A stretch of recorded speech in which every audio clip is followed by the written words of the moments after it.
ایک وظیفہ ہے، بڑا زبردست وظیفہ ہے، جو اس عمل کو کرے گا نا اللہ تعالیٰ اس کو عجیب و غریب مال عطا فرمائیں گے، اور مالی اعتبار سے کبھی بھی وہ پریشان نہیں ہوگا، مالی اعتبار سے کبھی بھی پریشان نہیں ہوگا۔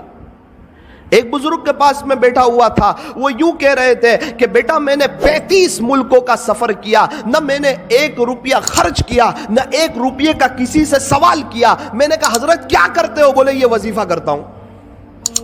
میں نے کہا اچھا۔ میری مدینہ منورہ میں پڑھائی چل رہی تھی، میرے شیخ نے جب میری پڑھائی ختم ہوئی تو ایک ڈائری لے کر آئے، قلم لے کر آئے، مجھے کہا بیٹا لکھ یہ وظیفہ۔ میں نے لکھ لیا، اور طے کر اس کو کبھی ناغا نہیں کرے گا، اللہ مالی اعتبار سے کبھی بھی تجھے کسی کا محتاج نہیں کرے گا۔ میں نے لکھ لیا، حضرت نے لکھایا، میں نے لکھ لیا۔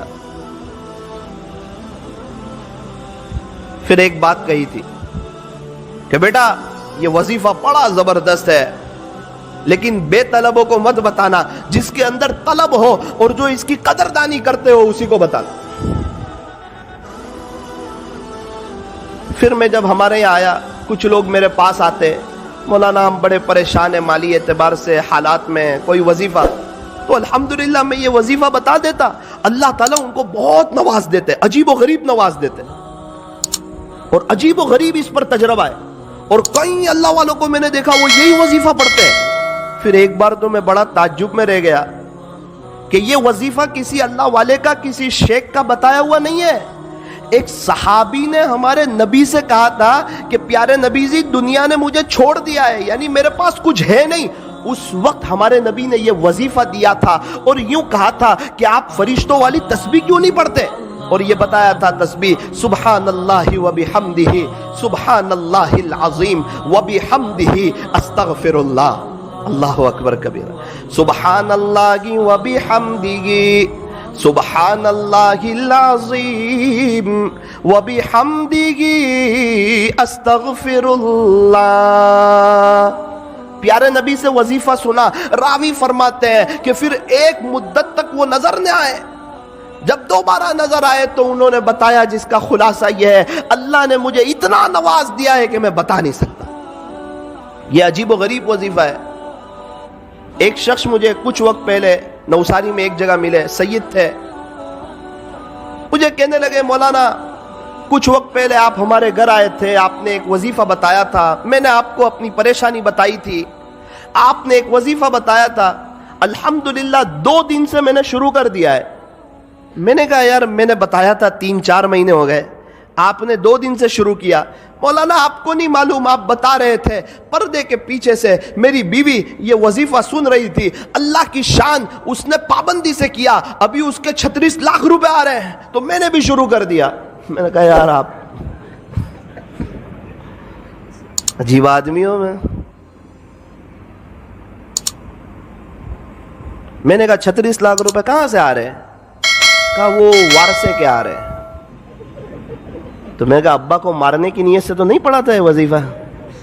بولے نہیں ان کے ابو کا تو بہت پہلے یہ انتقال ہو گیا تھا، لیکن مولانا زمین کا اتنا خطرناک مسئلہ تھا کہ یہ کبھی بھی حل ہونے کا نام لیتا نہیں تھا، اور ہم لوگ بھی نا امید ہو چکے تھے کہ اب یہ مسئلہ جو ہے یہ کبھی بھی حل ہو سکتا نہیں ہے، لیکن میری بیوی نے یقین سے پڑھنا شروع کیا، اللہ کی شان مسئلہ حل ہوا، اس کے 36 لاکھ روپے آ رہے، اور اللہ کا شکر ہے 2 دن سے میں نے بھی شروع کر دیا ہے۔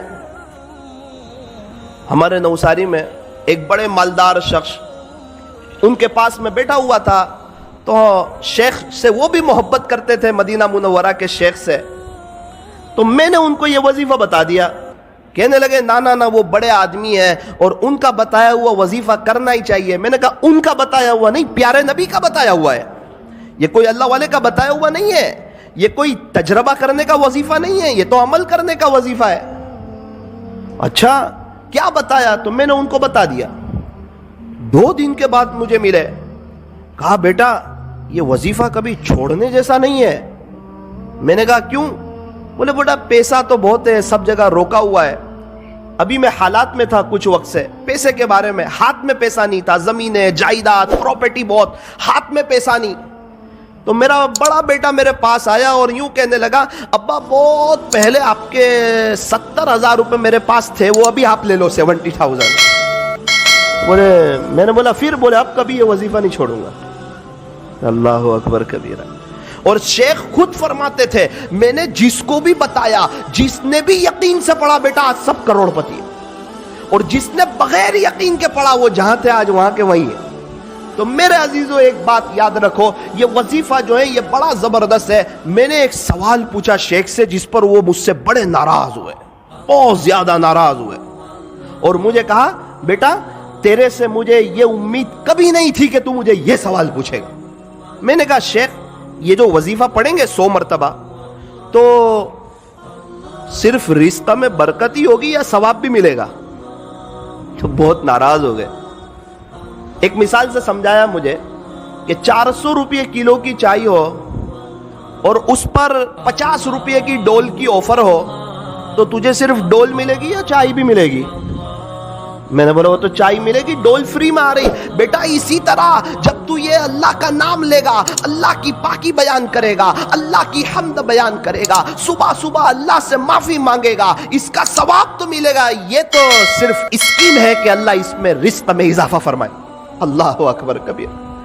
تو آپ کو بھی یہ وظیفہ یہ عاجز بتاتا ہے، طے کرو انشاءاللہ، پابندی سے پڑھیں گے انشاءاللہ، بہت فائدہ ہوگا انشاءاللہ۔ رزق میں صرف پیسہ نہیں آتا، رزق میں بیوی بھی شامل ہے، بچے بھی شامل ہے، رزق میں بہت سی چیزیں شامل ہے۔ اللہ تعالی ہمارے رزق میں برکتیں عطا فرمائیں گے۔ سبحان اللہ و بحمدہ، سبحان اللہ العظیم و بحمدہ، استغفر اللہ۔ پھر شیخ نے کہا بیٹا لیکن اس کا ایک وقت ہے، اسی وقت پڑھ سکتے ہیں، آپ اس کے علاوہ پڑھو گے تو وہ اثر نہیں کرے گا، وہ بات نہیں بنے گی۔ میں نے بولا اچھا اس کا وقت کون سا ہے؟ مجھے کہنے لگے بیٹا فجر کی سنت اور فرض نماز کے درمیان اس کو 100 مرتبہ پڑھنا ہے۔ فجر کی سنت اور فرض نماز کے درمیان اس کو 100 مرتبہ پڑھنا ہے۔ میں نے کہا حضرت اگر اس وقت کوئی نہ پڑھ سکے تو مجھے تعجب سے دیکھنے لگے کہ اس کا اپنا ہی مسئلہ لگ رہا ہے۔